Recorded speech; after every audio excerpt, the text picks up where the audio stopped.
जन्म जन्म का है ये संगम, राम रतन सीता वैभव धन। राम सिया राम सिया राम सिया राम, राम सिया राम सिया राम, राम सिया राम सिया राम सिया राम, राम सिया राम सिया राम।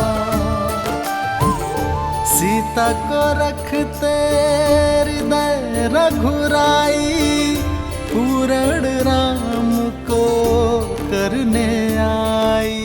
सीता सीता এ তো আমার শ্রীরাম, उनकी पूजा শ্রীরামের অঙ্গুরীয়। आसा प्रेम न दो। আমি নিজে ওনাকে পড়িয়েছিলাম।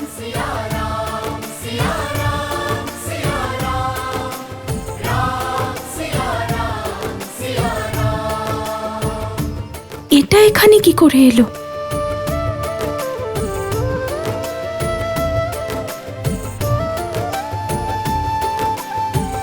কে আনলো এটা এখানে? এ কি করে সম্ভব?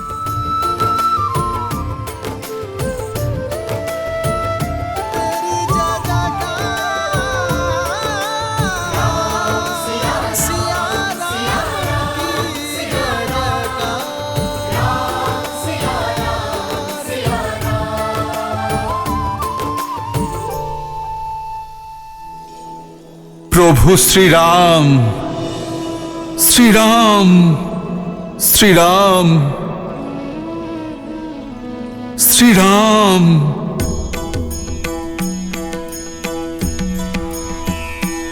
जय कौशलवासी सिया घटवासी, राघव दशरथ नंदा।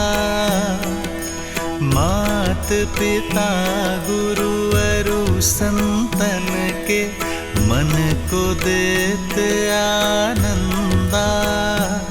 बस छू के तर डाली माँ अहिल्या, धड़का पीर किए अनंता। शिव धनुष उठाए धरी प्रत्यंचा, जनक श्री रामचंद्र जय, श्री रामचंद्र जय। पिता वचन के ताए ताज राज सुख, सिंहासन भी दीन्हा। लखन सिया संग गमन किए वन, संतन संकट छीना। जब कंचन मृग पाया धर सूरा, सिया महरण कर लीना। শ্রীরাম! जनक सुता के लौटाए अयोध्या, हर संभव श्रम कीन्हा। मिले मैत्र किए सुग्रीव कपीस संग, बाली मर्दन कीन्हा। तब 100 योजन सागर लांघ के, सिया के दरस को पाया। तब 100 योजन सागर लांघ के, सिया के दरस को पाया। प्रभु श्री राम का दूत बनन भई, सफल ये वानर काया। কে করছে? কে করছে আমার শ্রীরামের গুণগান? দেখো, আমার ধৈর্যের পরীক্ষা নিও না। যদি এ কোনো মায়াজাল হয়, তাহলে এই মুহূর্তে তা শেষ করো। সামনে এসো।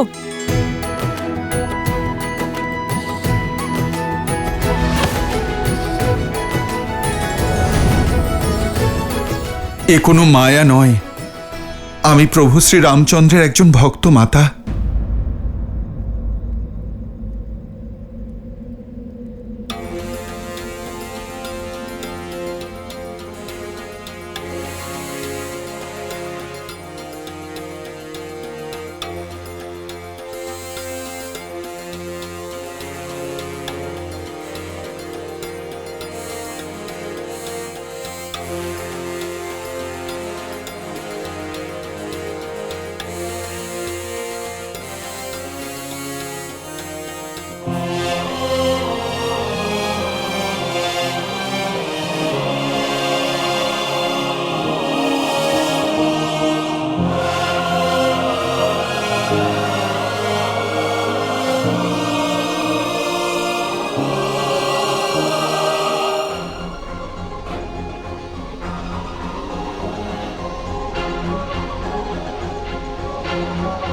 মাতা, প্রভু রামচন্দ্রের এই তুচ্ছ দূত আপনার জন্য সংবাদ নিয়ে এসেছে। কে তুমি? কোনো মায়াবী নও তো? নিজের পরিচয় দাও। আমার পরিচয় শুধু এইটুকু মাতা, যে আমি প্রভু শ্রী রামচন্দ্রের দাস। আর ওই অঙ্গুরীয় স্বয়ং প্রভু শ্রী রামচন্দ্র দিয়েছেন আমাকে, যাতে আপনার আমার কথায় বিশ্বাস হয় মাতা।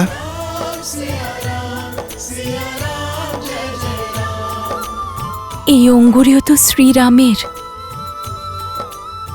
তাতে কোনো সন্দেহ নেই। যদি তুমি রাম ভক্ত হও,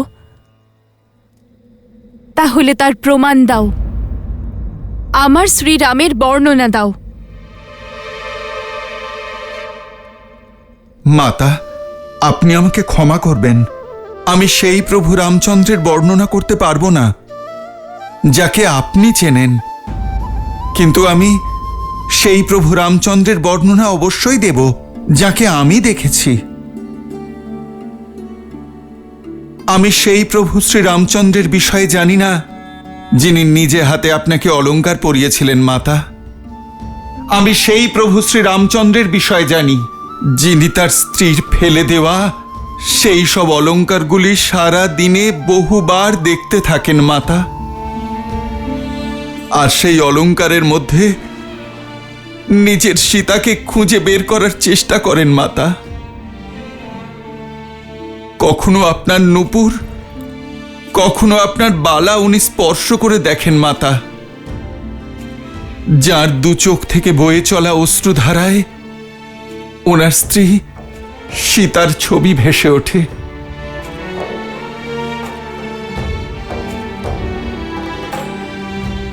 আপনার আঁচল, যা কখনো প্রভু শ্রী রামচন্দ্রকে স্নিগ্ধ ছায়া দিত, আজ সেটা উনি সবসময় ওনার মাথার কাছে যত্ন করে রাখেন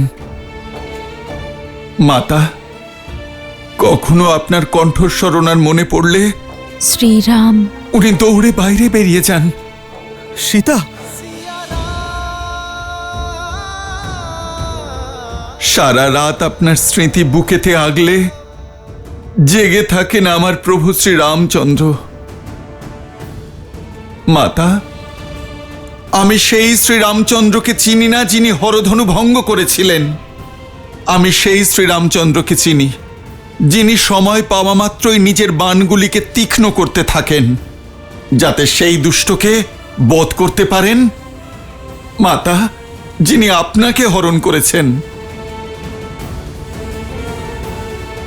আমি সেই প্রভু শ্রী রামচন্দ্রকে চিনি যার সামনে বর্ষা ঋতুও লজ্জিত হয়ে যায়, শীঘ্রই মেঘ শুকিয়ে যায় মাতা, কিন্তু ওনার দু চোখের ধারা শুকোয় না, যা আপনার বিরহে বয়ে চলে।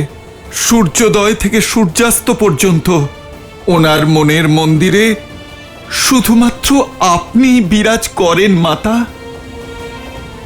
মাতা, আমার প্রভু আপনাকে উদ্ধার করার সব রকম প্রচেষ্টা চালাচ্ছেন মাতা। ওনার এখন লক্ষ্য একটাই, ওনার সীতাকে উদ্ধার করা। মাতা, এত রকম সমস্যার পরেও আমার প্রভু তার আশার প্রদীপকে নিভতে দেননি মাতা।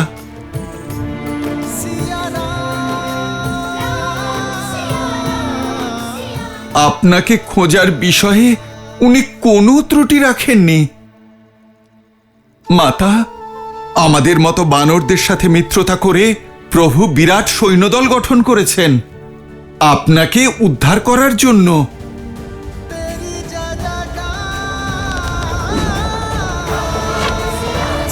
ছাড়ো।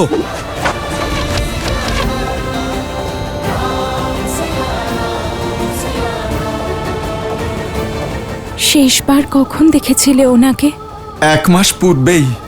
প্রভুর আদেশ পাওয়া মাত্রই নিজের উদ্দেশ্য পূরণ করতে বেরিয়ে পড়েছিলাম আমি। শুধুমাত্র আমিই নয়, সহস্র বানর আপনার খোঁজ আনতে চতুর্দিকে ছড়িয়ে পড়েছে মাতা।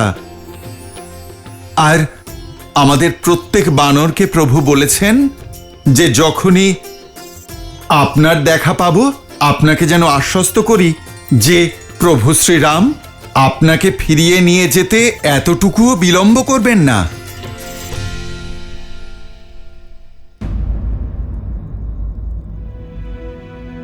মাতা, কি হয়েছে? হঠাৎ আপনার মুখ থেকে হাসি হারিয়ে গেল কেন?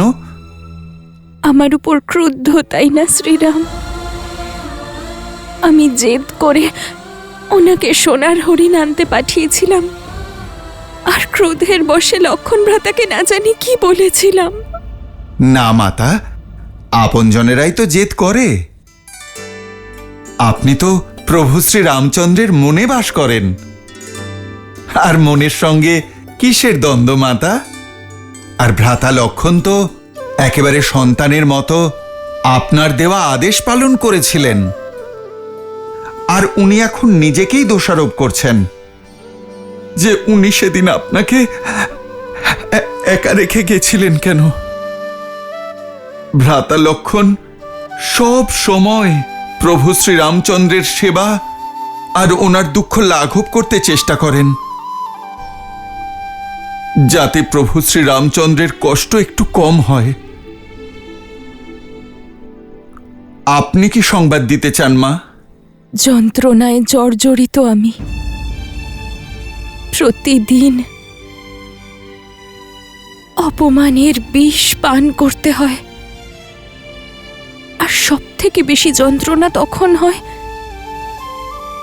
যখন ওই দুষ্ট রাবণ আমার শ্রীরামকে কলঙ্কিত করার চেষ্টা করে, যখন ও নিজের তুলনা আমার শ্রীরামের সঙ্গে করে। মাতা, কেউ যদি আকাশের দিকে কিছু ছোঁড়ে তা তার দিকেই ফিরে আসে। আপনি চোখ মুছুন মাতা। প্রভু শ্রী রামচন্দ্র আর তাঁর বানর সেনা প্রস্তুত হচ্ছে শীঘ্রই আপনার সকল কষ্ট দূর করার জন্য, আর রাবণকে তার কৃতকর্মের ফল দেওয়ার জন্য। আপনাকে এখান থেকে মুক্ত করতে প্রভু শ্রী রামচন্দ্র শীঘ্রই আসবেন, আর আপনাকে আবার অযোধ্যায় নিয়ে যাবেন। মাতা, ওই দুঃসাহসী রাবণ আমারই সামনে আমার প্রভু শ্রী রামচন্দ্র আর আপনাকে অপমান করেছে, আর কোনো ভক্তই নিজের প্রভুর অপমান সহ্য করতে পারে না। ওই রাবণকে এর শাস্তি পেতেই হবে।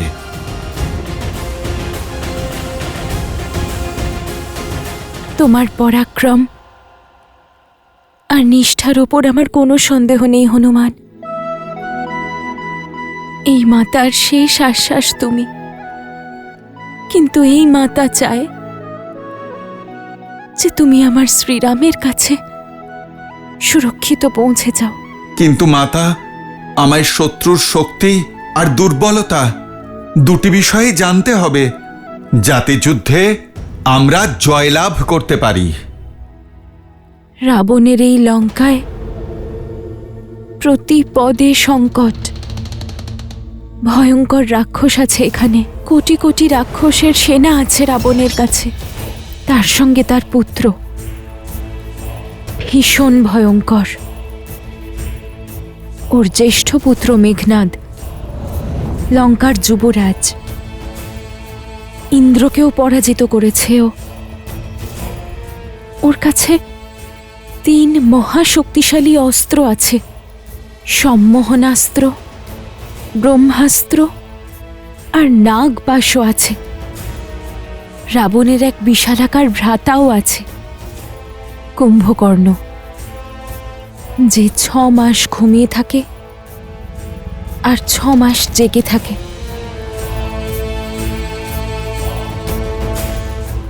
আর ওর কক্ষ দক্ষিণের দিকে রয়েছে। শনিদেবও বন্দী হয়ে আছেন। যদি তুমি ওনাকে মুক্ত করতে পারো তাহলে লঙ্কার বিনাশ নিশ্চিত।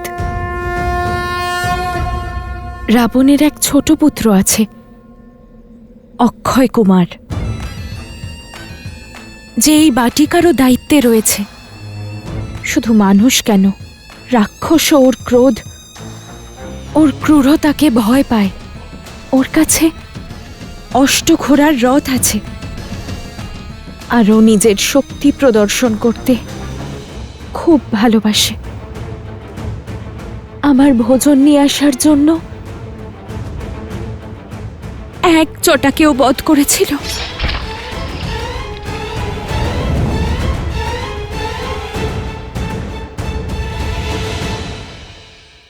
পুত্র, আমার বিশ্বাস ছিল আমার শ্রীরাম অবশ্যই আসবেন, তাই আমি সমস্ত সংবাদ মনে মনে ভেবে রেখেছিলাম।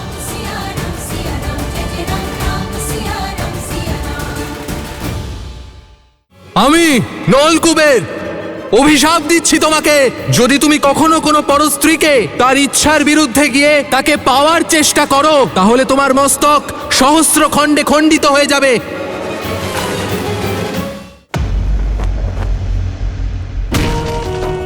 যদি শ্রীরামের প্রতি আমার ধর্ম, আমার নিষ্ঠা সত্যি হয়, তাহলে আজ এই তুচ্ছ তৃণ তোমাকে বিধ্বস্ত করবে।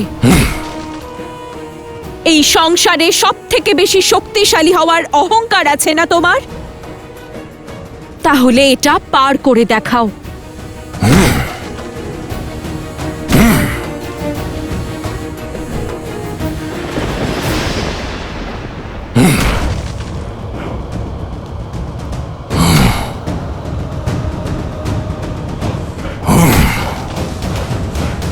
পিতা,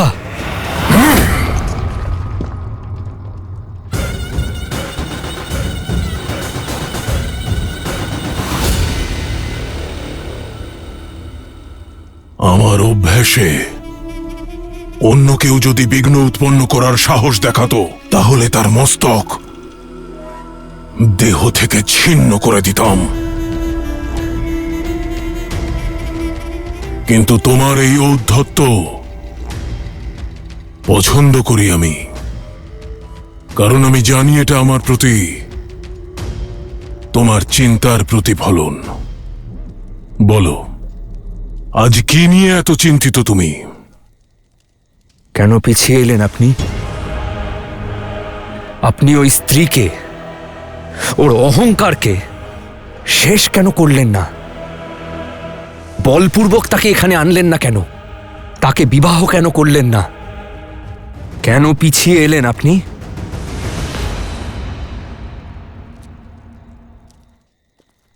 আমি নিরুপায় ছিলাম।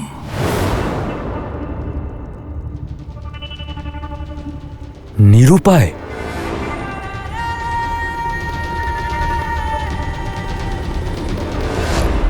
দশ লোকের প্রভু, সে নিরুপায় কিভাবে? এক অভিশাপ।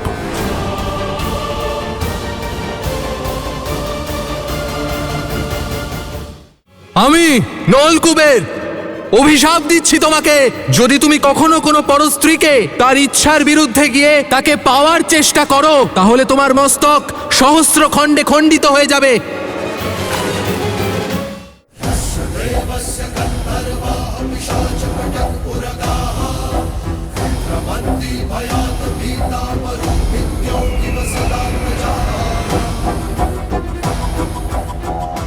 একবার পুষ্পক রথে ভ্রমণ করার সময় আমার দৃষ্টি গিয়ে পড়ে রম্ভার উপর।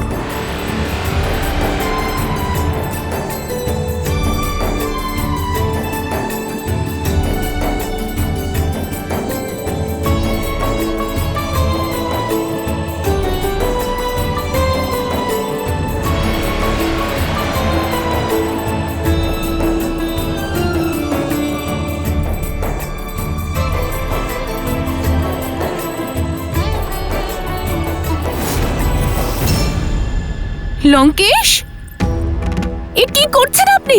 হাত ছাড়ুন আমার। আমি নলকুবেরের স্ত্রী হই, আর আপনার জ্যেষ্ঠ ভ্রাতার পুত্রবধূ। আপনি আমার শ্বশুর মশাই। অপ্সরা কবে থেকে কারো মেয়ে বা বৌমা হলো রম্ভা? এটা অধর্ম। দেবতাদের থেকে আমরা রাক্ষসেরা এটাই শিখেছি যে অপ্সরাদের কেবল একটাই ধর্ম, বীরেদের আনন্দ দেওয়া। ছাড়ুন, আমার হাত ছাড়ুন, ছাড়ুন।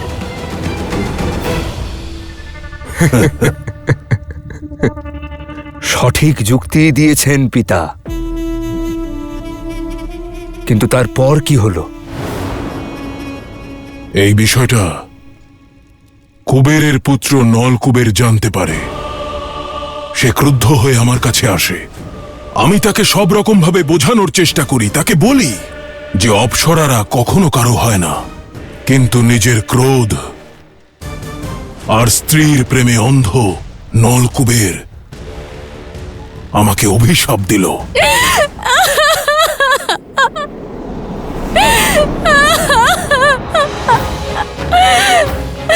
দশানন, তুমি আমার স্ত্রী রম্ভার পবিত্রতা ভঙ্গ করে মর্যাদার সব সীমা লঙ্ঘন করেছো।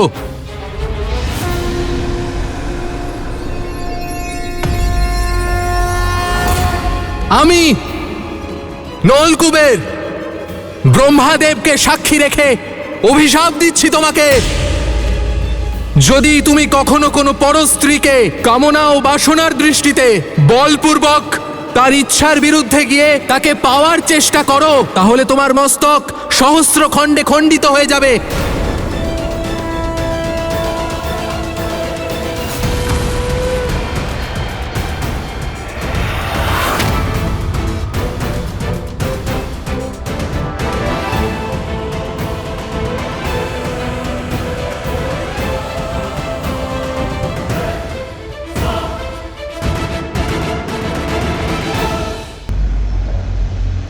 ঠিকই করেছেন আপনি যে বলপূর্বক সীতাকে স্পর্শ করার চেষ্টা করেননি। যদি আপনার স্থানে আমি হতাম, আমিও তাই করতাম,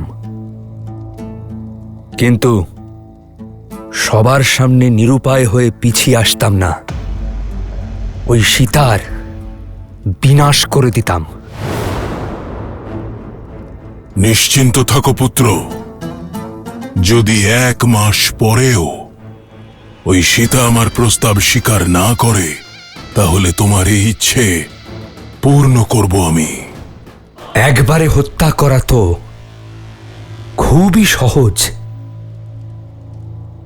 কিন্তু আপনি তো তাকে তিলে তিলে হত্যা করছেন। মৃত্যুর থেকেও কষ্টকর জীবন ধারণ করতে বাধ্য করছেন। সেটা দেখে খুব আনন্দ পাচ্ছি। তোমায় দেখলে মনে হয় যেন আমি নিজের প্রতিবিম্বের সঙ্গেই কথা বলছি। তোমার চিন্তা একদম আমারই মতো, শক্তি আর বুদ্ধিতে সম্পূর্ণ রাক্ষস। ওরা আমার বোনের উপর প্রহার করেছিল, তার প্রতিশোধ অবশ্যই নেব। তবে প্রসন্ন হলাম এটা দেখে যে তোমার মধ্যে মায়ের প্রভাব কম আর লঙ্কেশের প্রভাব অধিক রয়েছে। যদি তুমি আমার জ্যেষ্ঠ পুত্র হতে, তবে আজ মেঘনাদের বদলে তুমি লঙ্কার যুবরাজ হতে। তবে নিশ্চিন্ত হচ্ছি এটা ভেবে যে মেঘনাদের যোগ্য সঙ্গী হবে তুমি।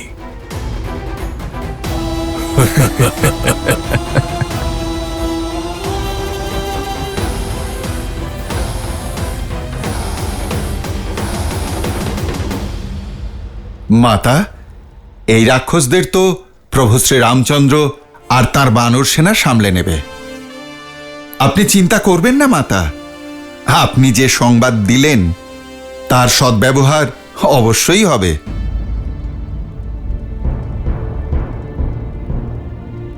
মাতা, আপনি চিন্তা করছেন কেন? পুত্র, তুমি বললে যে শ্রীরাম বানর সেনাকে সঙ্গে নিয়ে যুদ্ধ করবেন, কিন্তু রাক্ষসেরা প্রত্যেকেই তো অত্যন্ত বলশালী। এবং মায়াবীও। এদের সঙ্গে কি করে যুদ্ধ করবে বানর সেনা? মাতা, আপনি চিন্তা করবেন না। যে বাধাই আসুক না কেন, প্রভু শ্রীরামচন্দ্রের কৃপায় সেই বাধা অবশ্যই দূর হবে। আর তাছাড়া আমি কোনো কিছু করবার কে? সব কিছু তো আমার প্রভু শ্রীরামচন্দ্রই করবেন। আপনি সঠিক বলেছেন মাতা।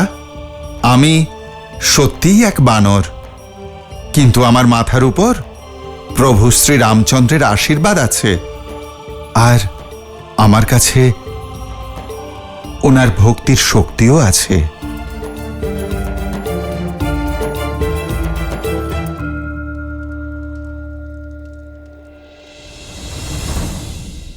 জয় শ্রীরাম।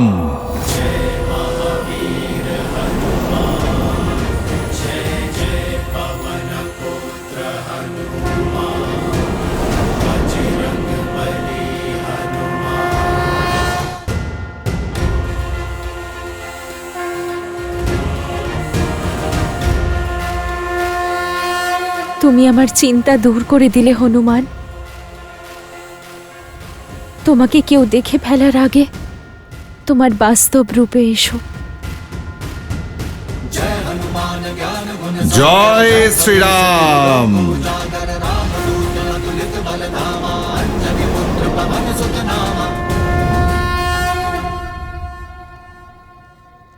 মাতা, প্রভু শ্রীরামচন্দ্র আর আপনার অপমানকারী ওই দুষ্ট রাবণের কাছে একটিবার প্রভুর বার্তা আমায় পৌঁছতেই হবে। আজ প্রভু শ্রীরামচন্দ্রের এই সামান্য ভক্তের শক্তির পরিচয় সারা লঙ্কা দেখবে। মাতা, অত্যন্ত ক্ষুধার্ত আমি পণ করেছিলাম যে আপনাকে খুঁজে না পেলে আমি খাদ্য বা জল গ্রহণ করব না মাতা। এখন যদি আপনি আজ্ঞা দেন, আমি এখান থেকে কিছু ফল পেড়ে খেতে পারি? তুমি সীতার শোক বিনাশ করেছ হনুমান। এই অশোক বাটিকার নাম সার্থক করেছ।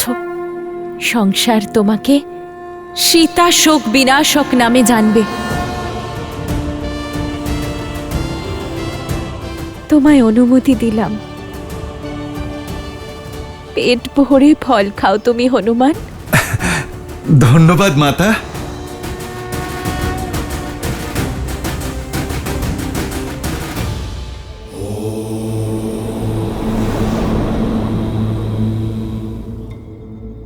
হনুমান সীতাকে খবর পৌঁছে দিয়েছে, কিন্তু এর পরে কি হবে মহাদেব? যখন আশার বীজ বপন করা হয় দেবী, তখন সর্বপ্রথম নিরাশার আবরণকে সরিয়ে সে অঙ্কুরিত হয় দেবী। হনুমান আর দেবী সীতার এই সাক্ষাতে সীতার মনে ক্ষীণ হয়ে যাওয়া আশার আলো পুনরায় জ্বলে উঠেছে দেবী, যা অশোক বাটিকায় আড়াল হয়েছিল। আর যখন আশার এই বিস্ফোরণ অশোক বাটিকায় হল, তখন তার প্রথম প্রভাবও অশোক বাটিকাকেই সহ্য করতে হবে। দেবী সীতার মনে বাসা বেঁধে থাকা অবিশ্বাস, নিরাশা আর ভয়ের অন্ধকার সরিয়ে আমার অংশ অবতার হনুমান এক মহাযুদ্ধের সূচনা করল, যেখানে স্বর্ণ আর শক্তির দম্ভে মত্ত অধর্মকে নীরব হয়ে দেখা লঙ্কা আশার সূর্যের প্রথম কিরণে ঝলমল করে উঠবে। দেবী সীতা আর হনুমানের এই অদ্ভুত সাক্ষাতের কারণে শুরু হতে চলেছে লঙ্কা আর লঙ্কেশের বিধ্বংসী অধ্যায়।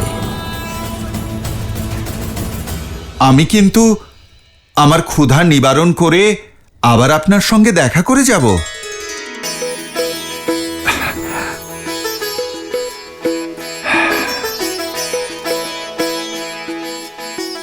জয় শ্রীরাম।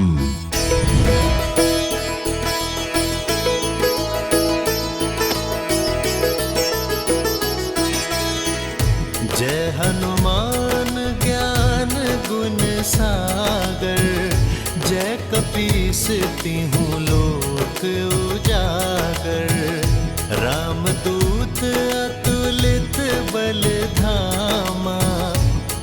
पाटलिपुत्र पवन सुत नामा।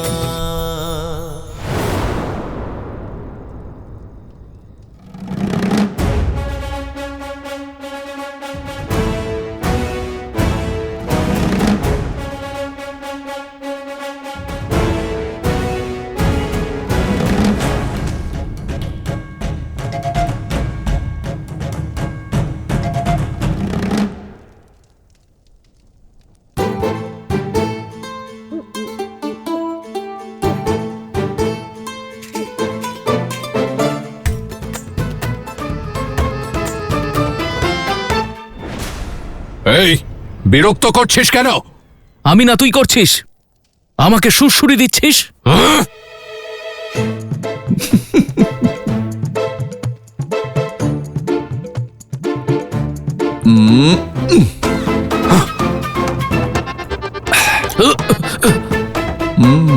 অনেক সহ্য করেছি, এবার ওকে উচিত শিক্ষা দিতে হবে। তোকে আমি মজা দেখাচ্ছি।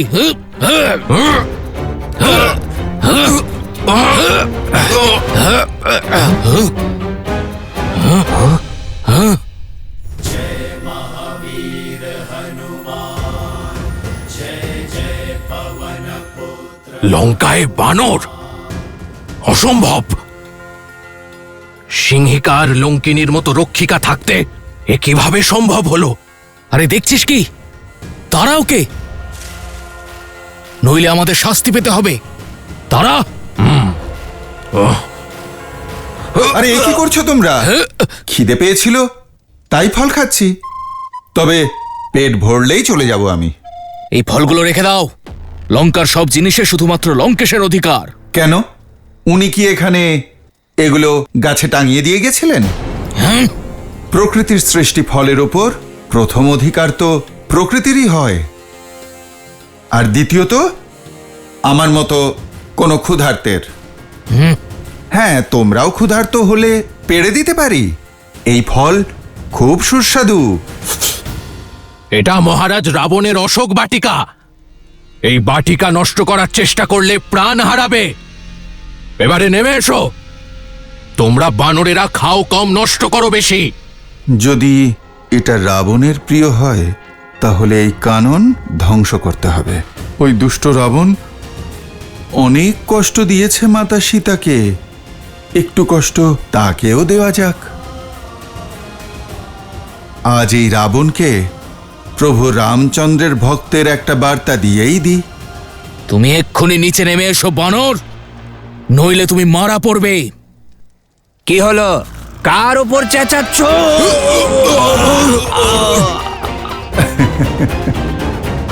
তোমরা আমায় মারবে? যেভাবে তোমরা পিছলে পড়ে গেলে মনে হচ্ছে তোমরা নিজেরা স্বেচ্ছায় প্রাণ দিতে চাও। এখনো সময় আছে বানর, নিচে নেমে এসো। নিজের ঔদ্ধত্যের জন্য ক্ষমা চেয়ে নাও। আরে ভাই, একটু ধৈর্য ধরো, আগে পেট পুজো, তারপর অন্য কাজ। খিদে কি, তোমাকেই শান্ত করে দিচ্ছি। বান চালাও আর মেরে ফেলো ওকে। আরে আরে আরে, দাঁড়াও দাঁড়াও, তোমরা তো হিংসার পথ ধরছো। কেন এই দুর্বল সরল বানরকে বিরক্ত করছো? তোমরা আমাকে ভয় দেখিও না, নিচে নামবো তো, এক্ষুনি আসছি।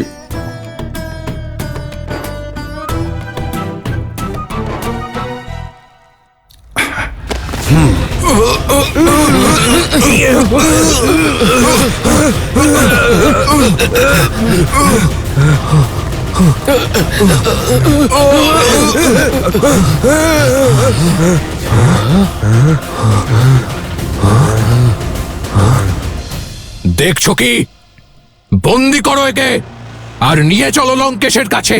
আরে দাঁড়াও,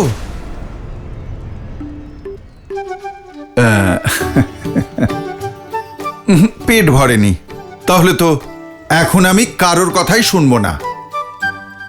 এখনো অবধি আমি খুব অল্পই খেয়েছি।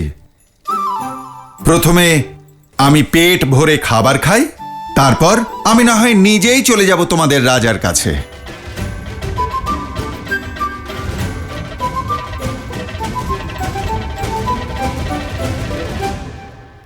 ধরো কে। আচ্ছা, তোমরা কথা শুনবে না, ঠিক আছে, যদি পারো আমাকে ধরো।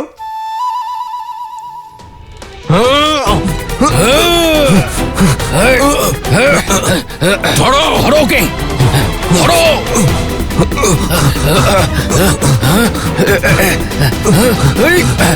ধরো ওকে।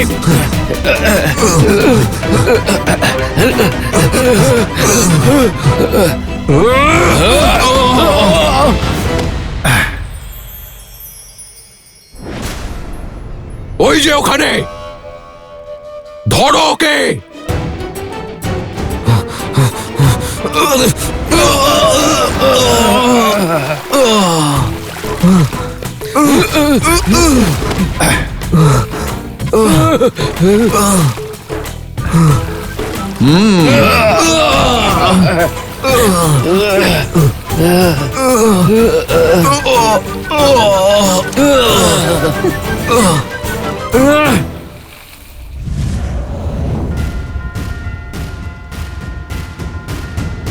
जय हनुमान ज्ञान गुण सागर, जय कपीस तिहु लोक उजागर, राम दूत अतुलित बल धामा, अंजनी पुत्र पवन सुत नामा। राम दुआरे तुम रखवारे, होत न आज्ञा बिनु पैसारे, आपन तेज सम्हारो आपै, तीनों लोक हांकते कापै।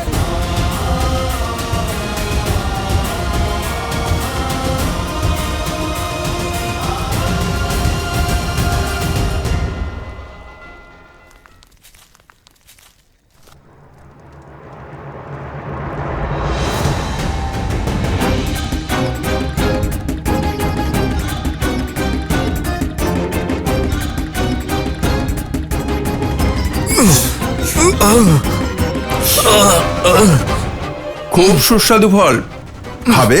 আমাকে ছেড়ে দাও। ঠিক আছে, তাই হোক, ছেড়েই দিচ্ছি।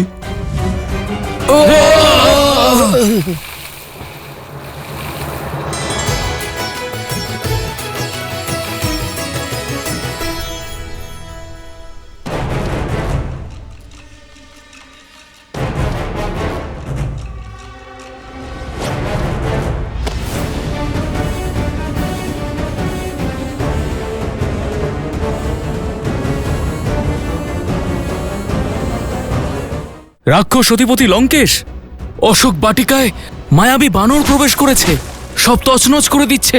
আমরা ওকে আটকাতে পারছি না, এবার আপনিই কিছু একটা করুন।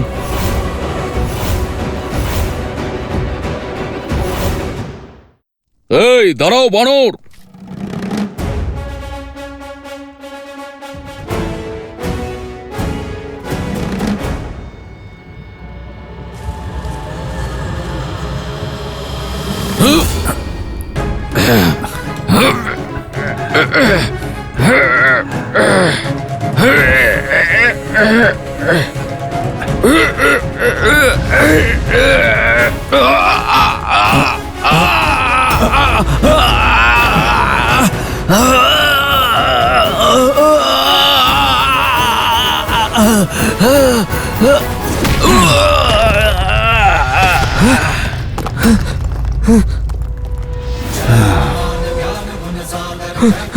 পালাও পালাও।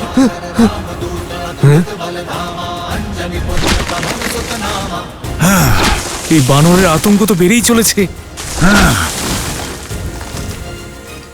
ও তো পুরো অশোক বাটিকা তছনছ করে দেবে। মহারাজকে কি এক্ষুনি জানাতে হবে।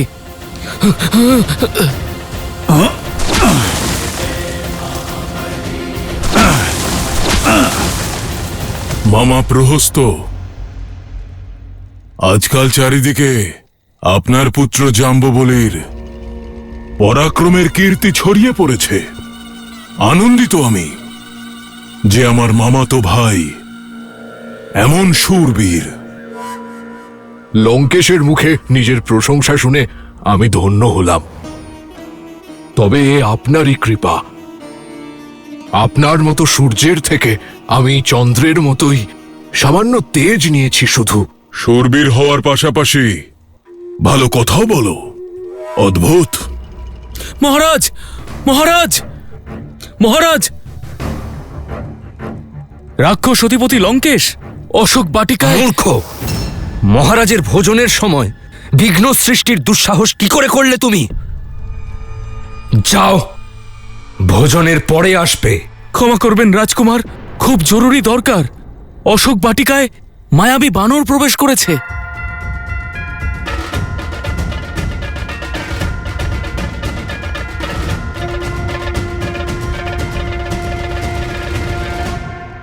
সব তছনছ করে দিচ্ছে। আমরা ওকে আটকাতে পারছি না। এবার আপনিই কিছু একটা করুন। ও অশোক বাটিকা তছনছ করে দিচ্ছে।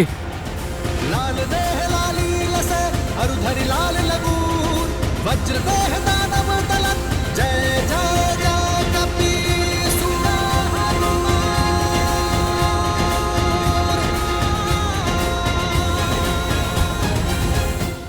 আমি এক্ষুনি গিয়ে ওই বানরের মস্তক কেটে আপনার কাছে নিয়ে আসছি। ওর মস্তক নয়, আমি ওই বানরকেই চাই, জীবিত। আমি সেই উদ্দেশ্য জানতে চাই যার জন্য ও এখানে এসে লঙ্কেশের সম্পদ নষ্ট করেছে। তুমি 3টে ভুল করেছ। প্রথম ভুল, আমার ভোজনে বিঘ্ন ঘটিয়েছ।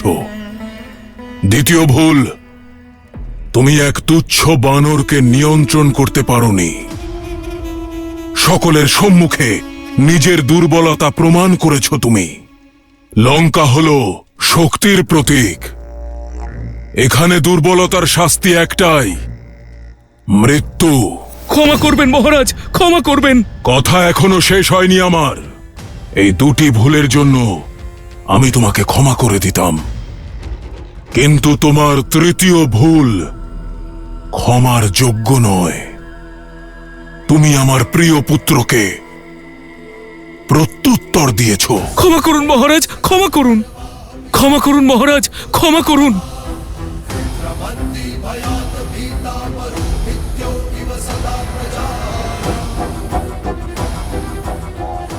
মহারাজ, আমাকে ক্ষমা করুন মহারাজ, আমাকে ক্ষমা করুন।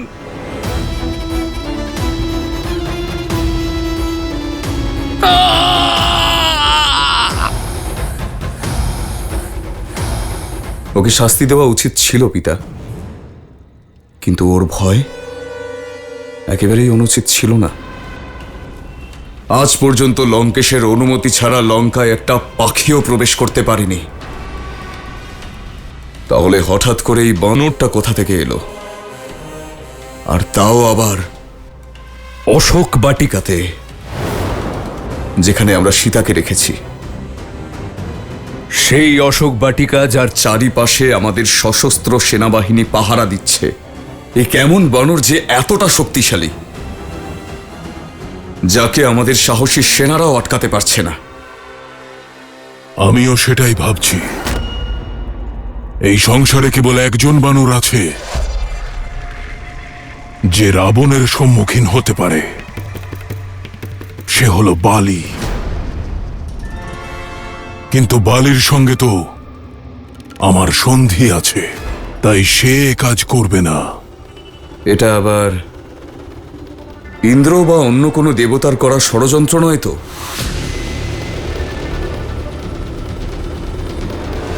লঙ্কেশ আজ্ঞা দিলে আমি এক্ষুনি গিয়ে ওই বানরের মস্তক কেটে আপনার কাছে নিয়ে আসছি। আপনি এত সামান্য বিষয় নিয়ে ভেবে নিজের ভোজন নষ্ট করবেন কেন? ওর মস্তক চাই না, ওই বানরকেই চাই আমি, আর তাও জীবিত। ওর প্রাণ চাই না আমি শুধু সেই উদ্দেশ্য জানতে চাই যার জন্য ও লঙ্কেশের সম্পদ নষ্ট করার দুঃসাহস দেখিয়েছে।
আরে তোমরা আবার এসেছো?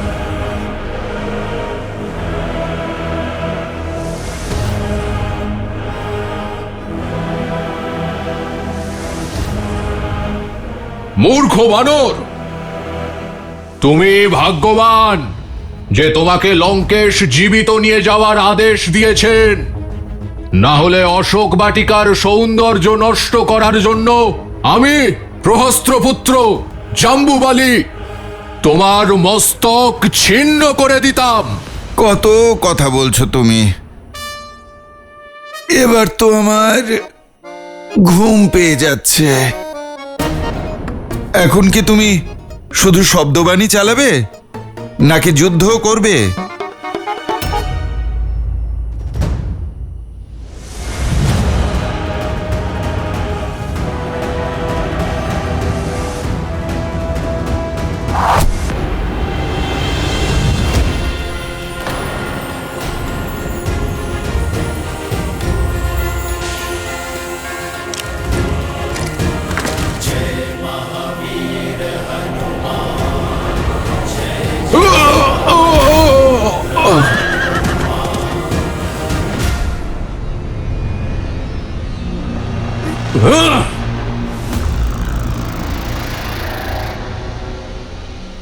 এখন তোমায় লঙ্কেশের আদেশও বাঁচাতে পারবে না।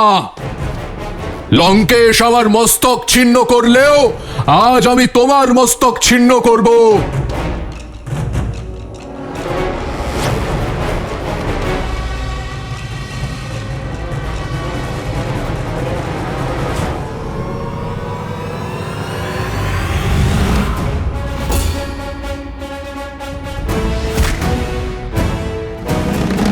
আক্রমণ!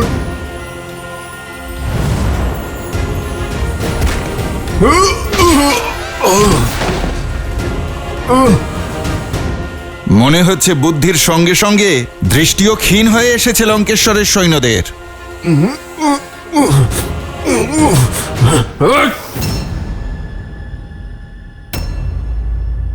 আরে ওইভাবে কি দেখছো? এটা আমার নয়, আমার প্রভু শ্রীরামচন্দ্রের শক্তি। তোমরাও তার নাম জপ করো, তোমাদের সব পাপ ধুয়ে মুছে যাবে। তাই তাহলে তুমি ওই বনবাসীর চর? আরে কোন রামের জয় জয়কার করছো তুমি? ওই বনবাসী যে খালি পায়ে বনের কাঁটার মধ্যে দিয়ে হাঁটছে, হোঁচট খাচ্ছে। আরে যে নিজের স্ত্রীকে রক্ষা করতে পারে না, যে স্বয়ং কাপুরুষের মতো কোথাও লুকিয়ে বসে আছে, আর তোমাকে এখানে পাঠিয়েছে মৃত্যুর জন্য, তার গুণগান গাইছো তুমি। দুটি কথা আমায় ক্রুদ্ধ করে তোলে। এক হলো নারীর ওপর অত্যাচার, আর আমার প্রভু শ্রীরামচন্দ্রের সম্মানে আঘাত করা। আঘাত তো আমি করব এবার।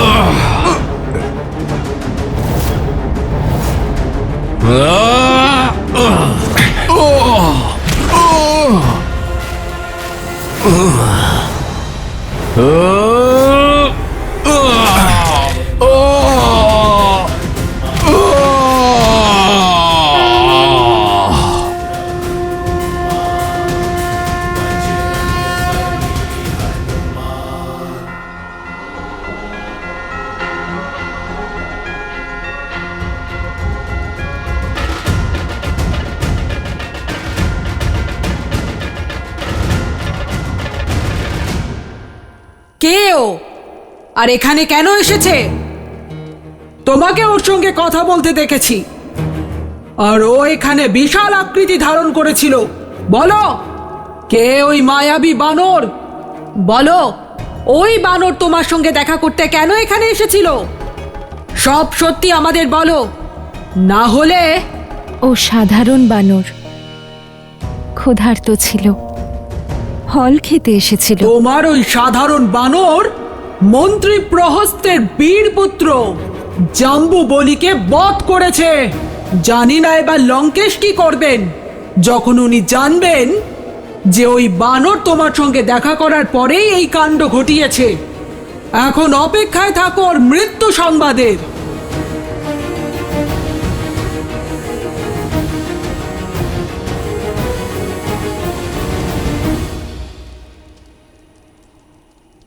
সবে তো শুরু হয়েছে।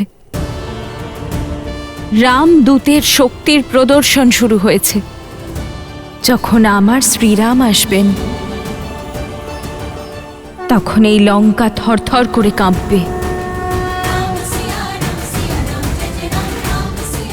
শ্রীরাম। অসম্ভব, এ হতে পারে না। পুত্র জাম্বু বলি,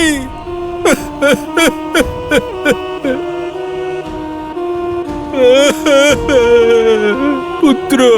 একটা তুচ্ছ বানর মহাবীর জাম্বুবলীকে পরাজিত করতে পারে না। পরিস্থিতি প্রতিকূল হলে বৃক্ষের উঁচু ডালে বসে থাকা ব্যক্তিও সিংহের শিকার হয়ে যায় অক্ষয়। এটা জাম্বুবালির বিনাশ নয়, এটা লঙ্কার সর্বনাশের সূত্রপাত, যা এক এক করে আমাদের সমস্ত সৈনিকদের ধরাশায়ী করে দিচ্ছে। এর নিশ্চয়ই অন্যরকম উদ্দেশ্য আছে। উদ্দেশ্য যাই হোক, ও লঙ্কার অপরাধী।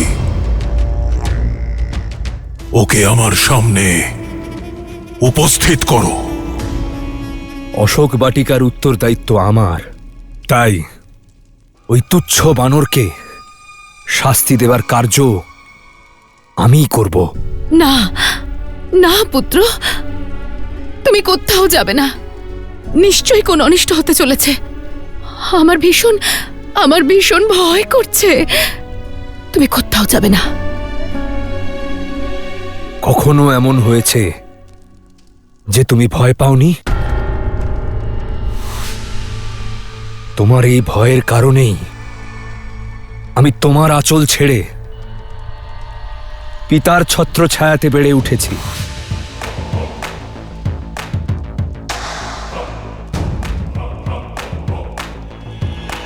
পিতা, আমি এক্ষুনি ওই বানরকে আপনার চরণে নিয়ে আসছি। এতে মায়ের সন্দেহ দূর হবে আর আমার ক্ষমতাও প্রদর্শিত হবে। তোমার উপর আমার বিশ্বাস তোমার নামের মতোই অক্ষয়। বয়ম রক্ষামম।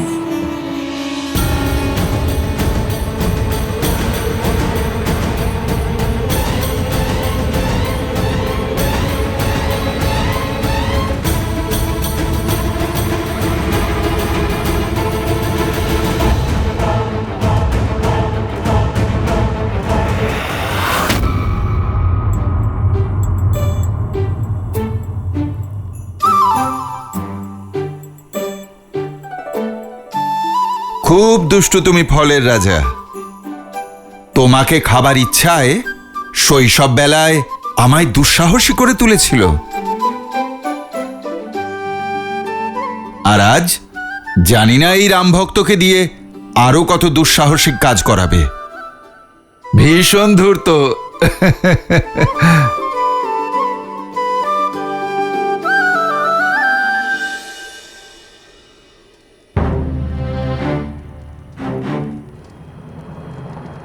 কি হয়েছে ত্রিজটা? সীতা, এক বানর লঙ্কাকে তছনছ করে দিচ্ছে। সে মহাবীর জাম্বুবালিকে মেরে ফেলেছে। কেউ জানে না সে কে। শীঘ্রই তোমার স্বপ্ন সত্যি হতে চলেছে ত্রিজটা। হ্যাঁ, এই দেখো, এটা আমার শ্রীরামের চিহ্ন। আমার হারানো আশা আবার ফিরে এসেছে ত্রিজটা। আর এই বানর অন্য কেউ নয়, আমার শ্রীরামের দূত, আমার পুত্র সম, যে আমার জন্য আমার শ্রীরামের সংবাদ নিয়ে এসেছে। আর হনুমান যা করছে তা আসন্ন বিনাশের পূর্বাভাস মাত্র। আমার শ্রীরাম আসতে চলেছেন ত্রিজটা। সত্যি তোমার রাম আসবেন? আমি খুব আনন্দিত, খুব। কিন্তু তোমার রামদূত মনে হচ্ছে ফিরে যেতে পারবেন না, কারণ তাকে ধরতে রাজকুমার অক্ষয় আসছেন।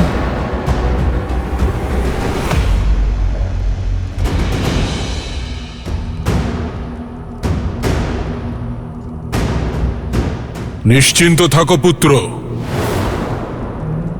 ব্যাকুল হয়েও না। আমি ব্যাকুল হচ্ছি না পিতা,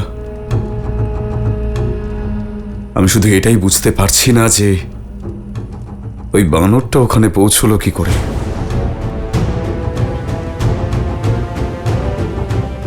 অক্ষয় কুমারের কোনো খবর পাওয়া গেল? ও এখনো ফিরল না কেন? এই তো একটু আগেই সে গিয়েছে। চিন্তিত হও না মন্দোদরী, কিছুক্ষণের মধ্যেই তুমি এক বানরের আর্তচিৎকার শুনতে পাবে। তারপরেই তোমার চিন্তা দূর হয়ে যাবে। অক্ষয় কুমার কোনো সাধারণ যোদ্ধা নয়, ও একাই সমগ্র সৈন্যবাহিনীর সমান। সে ওই উদ্ধত বানরকে নিশ্চয়ই ধরে আনবে।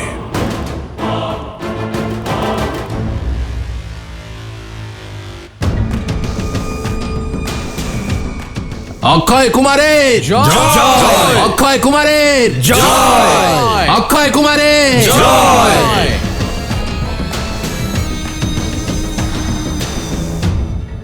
ক্ষমা করবেন রাজকুমার, আমরা ওই মায়াবী বানরকে মূর্খ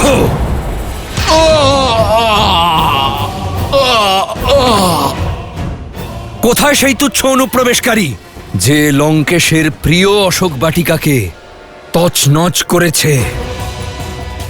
সামনে আয় বানর, নিজের মৃত্যুকে আর কষ্টকর বানাস না। কেন চিৎকার করে করে নিজের কণ্ঠকে কষ্ট দিচ্ছ রাজকুমার? আমি লুকিয়েছিলাম না, আমি বিশ্রাম করছিলাম।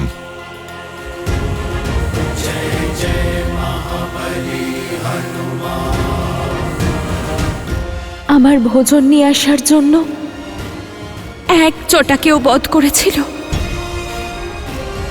এ তো সেই দুষ্ট। নিজের মৃত্যুর একটুও ভয় নেই তোর? জীবন মৃত্যু তো আমার প্রভু শ্রী রামচন্দ্রের হাতে আছে। উনি চাইলে কারো মৃত্যু হয় আর কেউ বেঁচে থাকে। তুমি ভাগ্যবান যে পিতা তোমাকে জীবিত দেখতে চেয়েছেন, আর সেজন্যে চুপচাপ সমর্পণ করো। আমি যদি ক্রোধিত হই তবে পিতার আদেশও আমি আর মানব না। আচ্ছা, তুমি তোমার পিতার আদেশ লঙ্ঘন করবে? মনে হচ্ছে তুমি তোমার পিতার প্রিয় পুত্র, তাই এতটা দুর্বিনীত আর অসভ্য। তাহলে ঠিক আছে, চেষ্টা করো, বধ করো আমায়।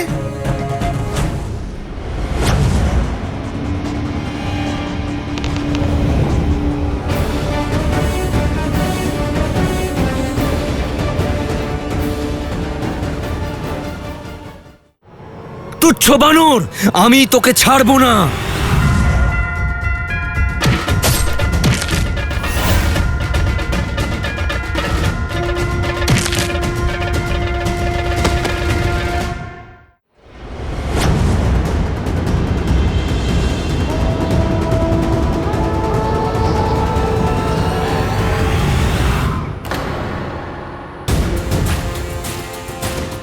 মনে হচ্ছে পিতার অতিরিক্ত আদরে তুমি ঠিকমতো ধনুর্বিদ্যা শেখোনি। কেন নিজের বাণকে ব্যর্থ করছো?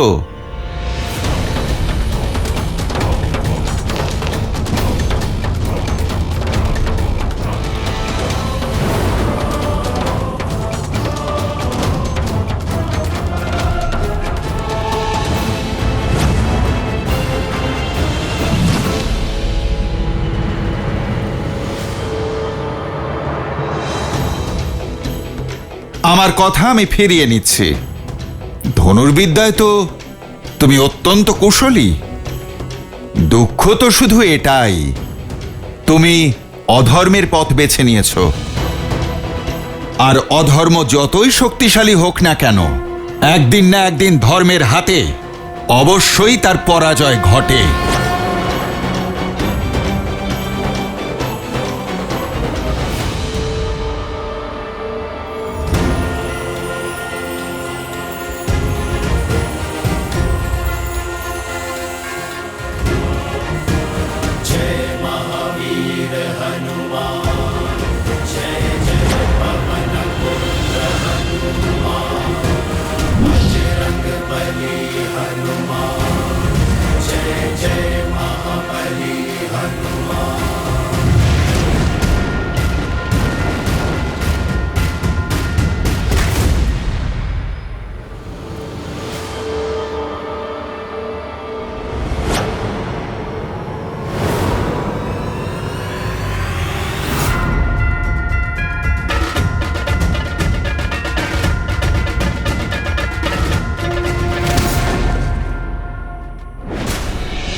তুচ্ছ বানর, আমি তোকে ছাড়বো না।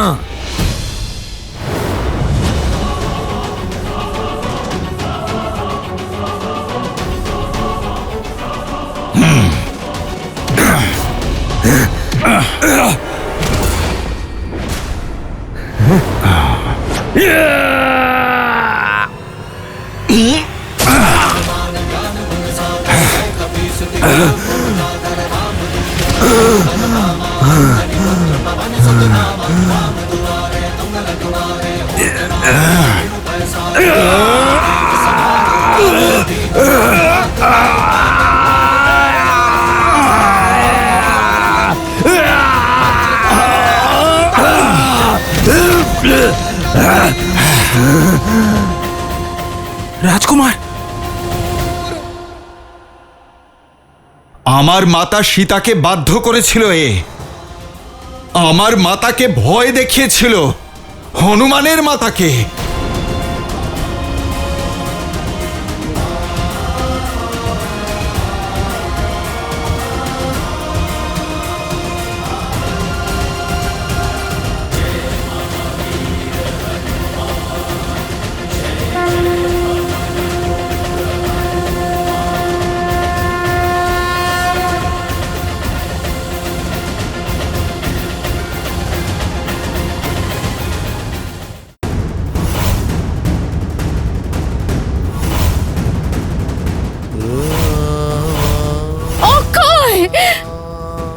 মা, অক্ষয়!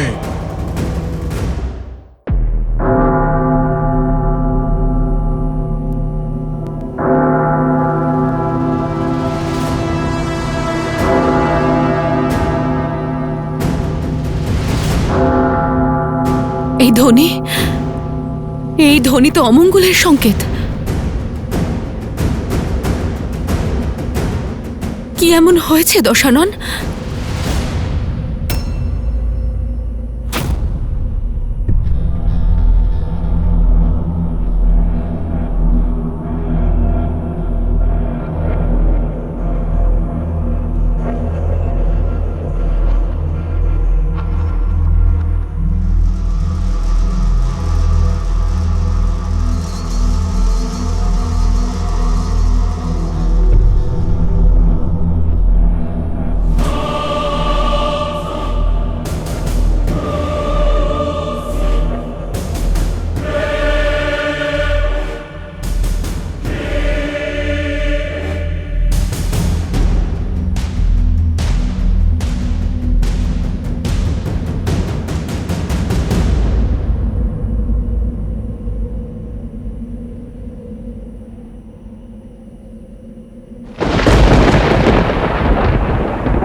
মা, মা,